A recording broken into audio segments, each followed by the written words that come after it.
여러분 안녕하세요. 지금 동지중해를 항해 중입니다만 매우 강한 바람이 붑니다. 저 멀리 그리스 코르푸 항이 보입니다만 지금부터 하나하나 소개해 드리려고 합니다. 자, 그러면 함께 하실까요? 지중해 아드리아 해의 크로아티아와 몬테네그로를 거쳐 이오니아해에 면한 그리스의 코르푸 섬 케르키라항에 내립니다. 비록 섬에 상륙하기는 했어도 그리스 하면 많이 해자되던 말이 생각납니다. 즉 소크라테스와 탈레스 등의 철학, 그리고 민주주의 고향, 고대 서양 문명의 발상지, 올림픽 발상지, 약 6천여 개의 섬으로 이루어진 해양국가, 특히 아직 그리스 신화를 신앙으로 믿고 있는 신화 속의 나라로 느껴집니다. 배 여행은 내륙지방의 깊은 곳을 탐방하는 대신 기항지와 섬 주변 등 해안지방을 중심으로 둘러보는 또 다른 묘미를 맛봅니다. 아무튼 지중해의 그리스와 로마 사이에 위치한 이 섬을 둘러싼 헤게모니 쟁탈전 등 수천 년 동안 쌓인 오랜 역사의 흔적이나 얘기가 얼마나 많이 있을까 짐작해봅니다. 우선 케르킬라 항구에서 10km 정도 떨어진 곳에 트로이 전쟁의 영웅 아킬레스 이야기를 모아놓은 아킬레이온으로 향합니다. 가는 도중 보이는 올리브밭, 그리스어 간판, 도로와 오랜 골목길 등을 바라보며 이국의 풍경 속에 빠져듭니다.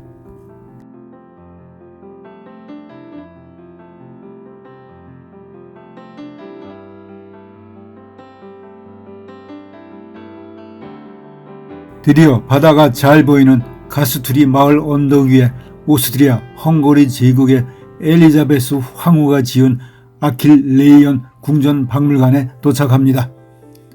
엘리자베스 황후는 이곳을 좋아한 나머지 19세기 후반 1889년에서 1891년 사이에 궁전을 건축합니다. 특히 황후는 주변을 그리스 신화를 재현해 놓은 듯한 분위기로 조성해 놓아 지금은 많은 사람들이 찾는 명소가 됩니다. 특히 신화 가운데에서도 아킬레스를 좋아하여 관련된 작품들을 볼 수 있습니다. 궁전 박물관 입구에 들어서니 건물 밖 벽에 지금의 티르키의 트로이에서 벌어진 싸움에서 트로이의 명장 헥토르가 그리스의 아킬레스와의 대결에서 패하여 그의 시신이 마차에 매달려 땅 위를 질질 끌려가는 트로이의 장면을 그린 벽화를 마주 대합니다. 이처럼 트로이의 명장 헥토르의 시신을 모욕적이고 무참하게 끌고 다니는 아킬레스의 벽화를 보며 트로이 성벽 위에서 왕이나 그의 아내 등이 비참함을 참지 못하여 절규하는 모습을 그린 영화 트로이가 자꾸 떠오릅니다. 이러한 벽화를 지나 멀리 바다 건너 알바니아와 그리스 본토가 보이는 언덕 위에 세워진 아킬레이온 궁전 박물관 앞에 섭니다.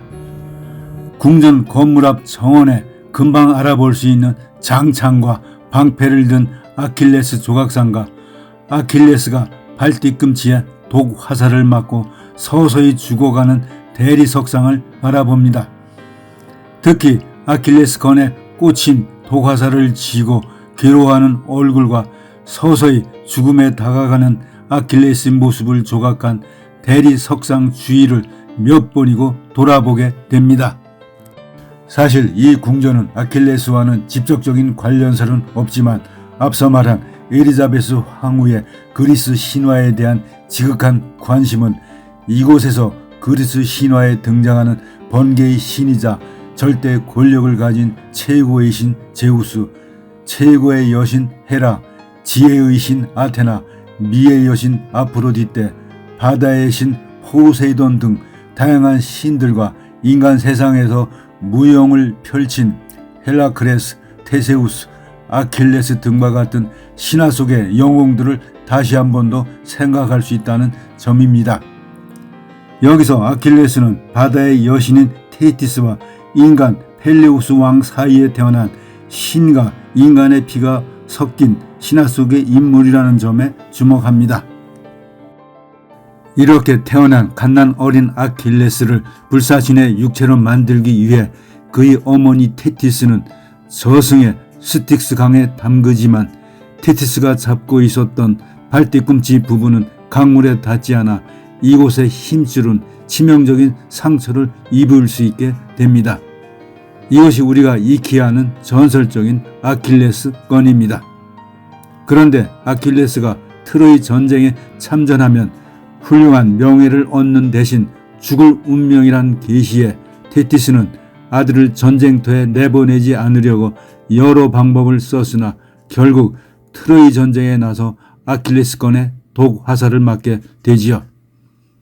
이 이야기가 주는 의미가 얼마나 크면 이렇게 대리석으로 잘 조각해 놓았을까 하는 생각을 해봅니다.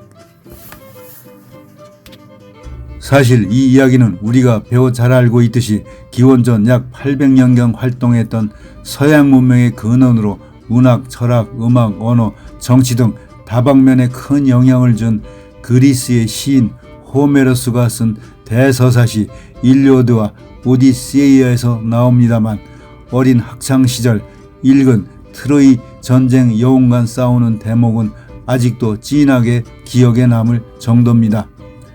그런데 아킬레스는 호메로스가 활동했던 시기보다 400~500년 전인 기원전 12세기 내지 13세기에 일어난 그리스 신화 속의 전설적인 트로이 전쟁 영웅으로 등장합니다.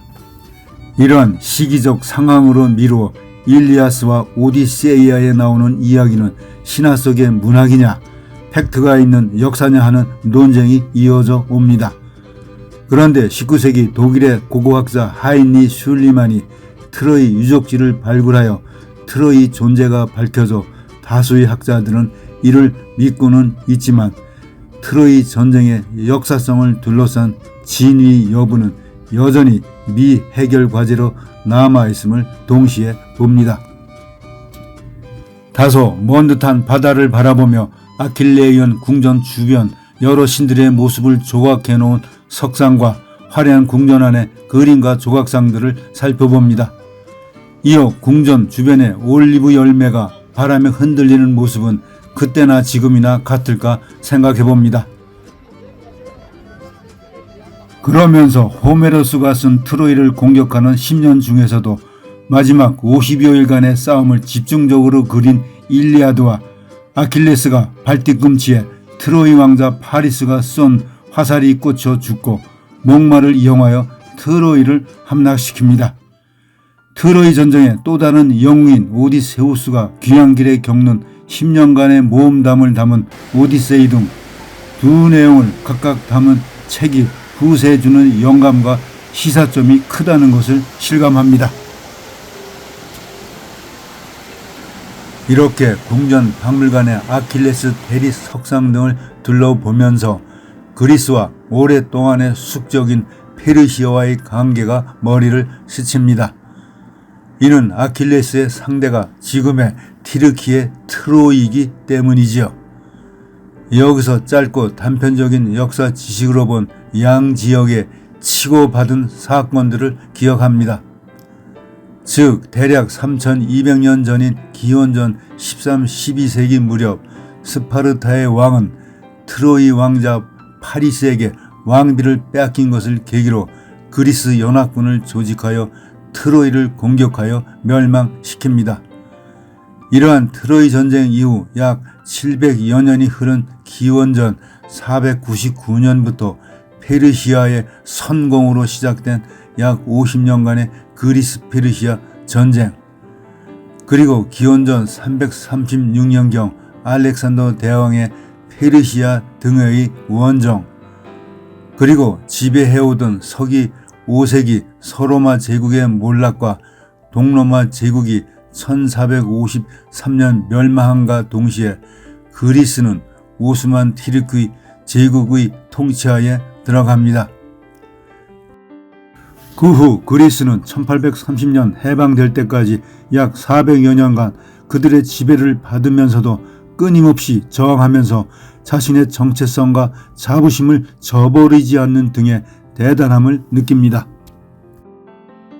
그리고 여기서 지나칠 수 없는 얘기는 크게 표면에 거론하지는 않지만 그리스가 트로이를 공략한 이유 중에 하나로 흑해 연안의 비옥한 토지에서 생산되는 곡물, 올리브, 포도 등 먹을거리를 확보하기 위해서라는 설이 유력합니다. 특히 흑해 연안과 더불어 나일강과 유프라테스, 티그리스강 유역의 곡물 등 식료 확보 여부는 역사를 통해 전쟁의 결과는 물론 문명의 성세를 좌우해 왔음을 보여주기 때문이지요. 이렇게 그리스 신화를 품고 있는 아킬레이온 궁전 박물관을 뒤로하고 코르프 섬 케르킬라항 근처 작은 섬 속의 폰티 코니시스 섬과 수도원으로 발길을 돌립니다. 언덕 위에서 내려다 보이는 섬은 그리스 신화의 바다의 신 포세이돈이 오디세우스의 난파선을 에메랄드 바위로 바꾼 곳으로 알려진 탓인지 신비스러움을 더해줍니다. 손바닥만한 섬에 흰색의 벽과 붉은 지붕에 수도원을 삼키려는 듯 세게 부는 바람은 파도를 일렁이게 하여 접근을 어렵게 합니다. 마치 바다의 신 포세이돈이 화가 나지 않았나 싶을 정도였지요. 그렇지만 작은 방에는 방문객들이 켜놓은 촛불들이 소원을 비는 양 어둠을 밝히고 있어 마음을 진정시켜 줍니다. 이른 아침부터 반나절 넘게 궁전 박물관과 오디세우스의 신화를 간직한 폰티코니시스 섬을 뒤로하고 늦은 점심무렵에 오랜 세월 해상무역을 지켜온 코르프 요새를 바라보며 옛 시가지로 들어갑니다. 기원전 8세기경부터 시작된 유서 깊은 항구 도시로 과거의 전통과 현대적인 모습이 조화를 이룬 곳임을 식당벽에 걸린 전통 민속춤 사진 속에서 찾아볼 수 있었지요. 이제 이 섬을 떠나면서 마치 3200년이나 거슬러 올라가는 타임머신을 타고 신화의 섬을 여행한 듯한 야릇한 기분을 느낍니다. 비록 아주 짧은 아킬레스와의 만남이었지만 많은 영감을 얻은 것에 심호흡을 해봅니다. 그러면서 그리스의 신화적인 아킬레스건은 인간의 치명적인 약점이기는 하나 이에 못지않은 누구나 하나 이상의 장점이나 놀라운 재능을 가지고 있음을 더 기억해야 함을 생각하면서 왁작거리는 옛 골목길로 나섭니다. 여러분 어떠셨나요? 지중해 면한 그리스의 코르프 섬 전형적인 지중해 모습입니다. 그러나 이러한 아름다움을 지키고 보존하는 일은 굉장히 중요한 일이라고 여겨집니다. 자, 그러면 또 뵙기로 하고 여러분의 건승을 기원합니다.